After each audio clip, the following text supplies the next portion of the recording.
Since this is the last speech that I will give as president, I think it's fitting to leave one final thought, an observation about a country which I love. It was stated best in a letter I received not long ago. A man wrote me and said, "You can go to live in France, but you cannot become a Frenchman. You can go to live in Germany or Turkey or Japan, but you cannot become a German, a Turk, or Japanese. But anyone from any corner of the earth can come to live in America and become an American."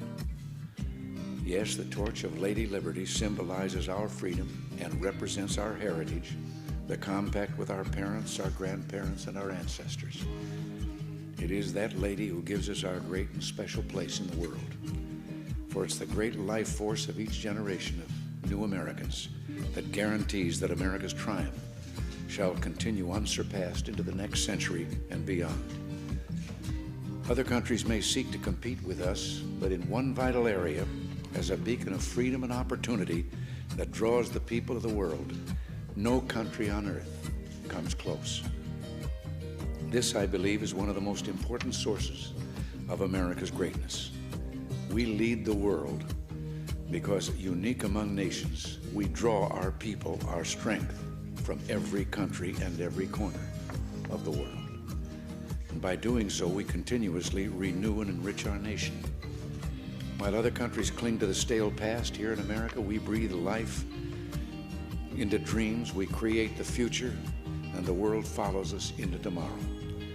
Thanks to each wave of new arrivals to this land of opportunity, we're a nation forever young, forever bursting with energy and new ideas, and always on the cutting edge, always leading the world to the next frontier. This quality is vital to our future as a nation. If we ever close the door to new Americans, our leadership in the world would soon be lost. A number of years ago, an American student traveling in Europe took an East German ship across the Baltic Sea. One of the ship's crew members from East Germany, a man in his 60s, struck up a conversation with the American student. After a while, the student asked the man how he had learned such good English, and the man explained that he had once lived in America. He said that for over a year he'd worked as a farmer in Oklahoma and California, that he'd planted tomatoes and picked ripe melons.